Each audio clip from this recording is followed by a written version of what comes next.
Muchas gracias, Birmania. Vamos a continuar con ustedes. Hoy les traemos un tema médico del que nos gustaría pues traer, que nos deje algunas lecciones principalmente con nuestros hijos. Está con nosotros el doctor Douglas Jacinto Paisano Hernández, que es diabetólogo, y vamos a hablar sobre las consecuencias de la obesidad en los niños que puede desencadenar una diabetes tipo 2.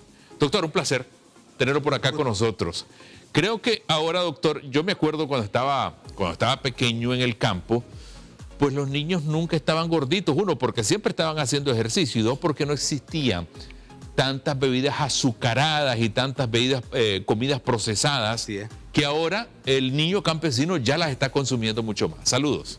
Gracias, doctor. Bueno, ¿por dónde empezamos? Usted me daba un dato que hablaba de que ahorita más o menos 1 de cada 10 personas puede desarrollar o tiene diabetes tipo 2. Ese porcentaje puede incrementar de aquí al 2030. Sí, claro que sí. Fíjate que es interesante porque para el 2020, por ejemplo, el último informe que publicó la UNICEF decía que aproximadamente en el 2020, por ejemplo, la proporción de niños con obesidad era del 6.8%, pero para el 2023, por ejemplo, se trasladó a 8.6%. Entonces, ¿esto qué significa? Por ejemplo, que en nuestro país posiblemente para el 2020 también las estadísticas decían que el 1.3% de los niños menores de 5 años tenían obesidad. Y a nivel mundial, aproximadamente el 8% de la población infantil menor de 5 años tiene obesidad ya. Y eso se triplica básicamente cuando llega a los 10, a los 14 años. Entonces, ¿qué te dice, por ejemplo? Esa es una etapa más difícil. Más difícil transicional porque tenés la fase hormonal en evolución. Entonces, en esta fase, por ejemplo, el papá tiene que entender que los cambios hormonales se hacen evidentes. Y segundo, porque la acción endógena, por ejemplo, de nuestro cuerpo, va a producir, en cierto modo, la transformación orgánica que hay en alguna medida. Y en alguna medida, por ejemplo, todas las hormonas tienen un efecto anabólico, es decir, que engordan. Claro. Sí. Ahora, ¿cuál debería ser el principal criterio o la principal señal de que realmente nuestros hijos están en un estado de obesidad o en riesgo? Fíjate que una de las cosas que normalmente se debe hacer es la consulta de control de crecimiento y desarrollo. ¿Qué resulta? Por ejemplo, que la mayor parte de los padres que van al control de crecimiento y desarrollo al centro de salud son los que ven a los niños flaquitos.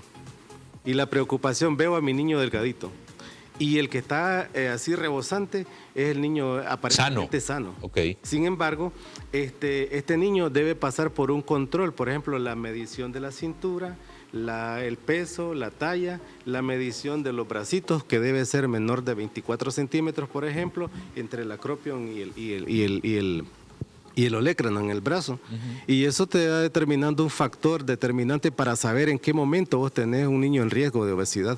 O sea, y la tendencia pues a ser diabético en el futuro. Exacto. ¿Cómo tratarlo? Porque tal vez algunos niños pueden entender, pueden comprender, pueden asimilar de una mejor manera algunas restricciones o el dejar de consumir algunos alimentos que no le están favoreciendo.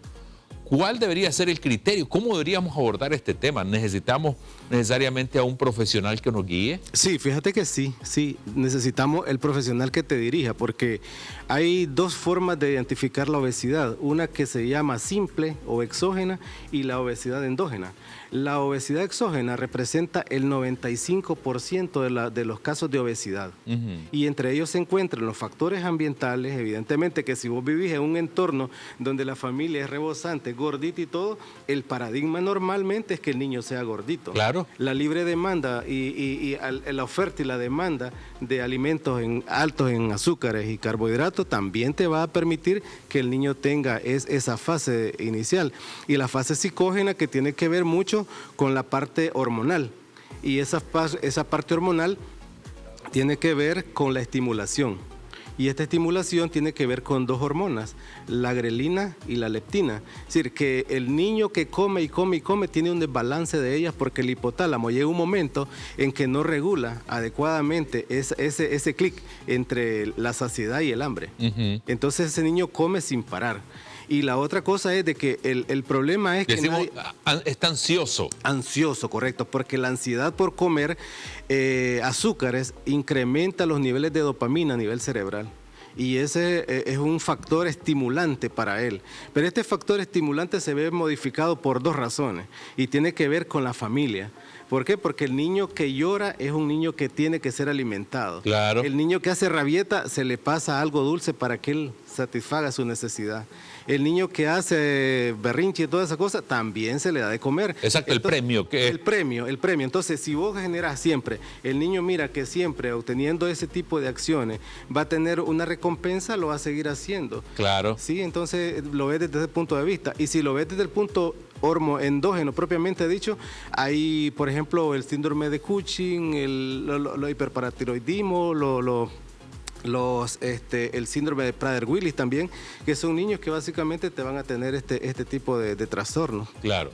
Ahora, ¿dónde es más difícil o en qué etapa o deberíamos de tratar a nuestros niños, abordarlo de manera profesional desde las primeras señales, los primeros años cuando vemos que a lo mejor tiene este tipo de ansiedad o que lo vemos pasadito de peso? Fíjate que la obesidad infantil se debe abordar desde el control prenatal.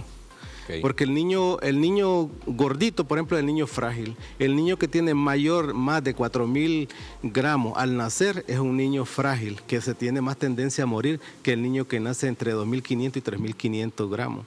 Entonces, ¿qué pasa? La etapa más crítica de la obesidad infantil está entre los 5 y los 19 años.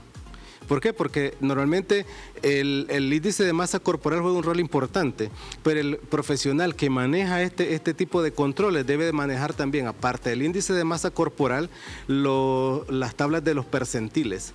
¿Por qué? Porque en los percentiles te determina, por ejemplo, si el niño está entre el percentil 5 y el 85, es un niño normopeso. Pero si este niño está entre el 85 y el 95, está en sobrepeso. Si está encima del percentil 95, lo tenés en obesidad. Claro. Y entonces también hay una tabla que se llama tabla de desviaciones estándar, que va a ser igual, pues. Si tenés entre menos 1 más 1, estás en normal. Pero si tenés entre más 1 y 2, estás en sobrepeso, y más de 2 desviaciones estándar, estás en obesidad también. Claro. Ahora, la realidad que creo que ahora los niños... ¿Cuál es el detalle, doctor? Imagino que usted lo aborda en su clínica. Los niños van al colegio, encuentran alimentos azucarados y cargados de carbohidratos. En la casa igual, o sea, todo. Yo, por ejemplo, tengo un niño que tiene 12 años y yo le digo, ya, no sigamos tomando refresco. Pero estoy en esa etapa de persuadirlo y convencerlo que no necesariamente tiene que estar tomando refresco. Fíjate por que ejemplo. el apoyo emocional de la familia juega un rol importante. ¿Por qué? Porque los niños son muy apegados a la madre. Y la madre representa el eslabón fundamental de protección. Entonces, ¿qué pasa? En lugar de proporcionar un azúcar, debería decir, hay un desbalance hormonal. El que te abraza, el que te acaricia, el que te ríe, el que te hace estimulaciones, quitas ese efecto de la dopamina a nivel neurológico, pero si le garantizas los azúcares, vas a incidir drásticamente en transformar esa conducta. Ahora, igualmente como el alcohol, igualmente los carbohidratos se transforman y se trasladan al hígado, y ahí también van a conllevarte a hígado graso. Hígado graso lleva fibrosis, fibrosis lleva a cirrosis. Ahora, por otro lado, en el corazón, por ejemplo, cuando el niño está gordito, la masa muscular del corazón se crece porque el corazón trabaja más. Entonces se genera una hipertrofia ventricular, y esa hipertrofia ventricular va a conllevar, por ende, a un síndrome coronario, va a conllevar a una insuficiencia cardíaca, va a conllevar a una hipertensión arterial, como por ejemplo, si tocamos como un sistema, pues. Claro. Si lo vemos a nivel renal, el trabajo del riñón se incrementa también, porque los solutos que llegan a tu cuerpo son mayores, entonces comienza a haber falla renal también, y tenemos niños con falla renal. A nivel óseo, por ejemplo, ¿qué tenemos? Las desviaciones de la columna. Porque al haber un sobrepeso, el vértice que te mantiene la longitud, digamos, de tu cuerpo se va perdiendo. Y ya vemos, por ejemplo, que hay dos tipos de obesidad. La que es básicamente androgénica y esta básicamente, ¿qué te hace? Crecer la pancita. y a veces, aparte que te hace crecer la pancita, te hace crecer los pechos. Entonces Claro. tenés ginecomastia, un efecto de visual, claro.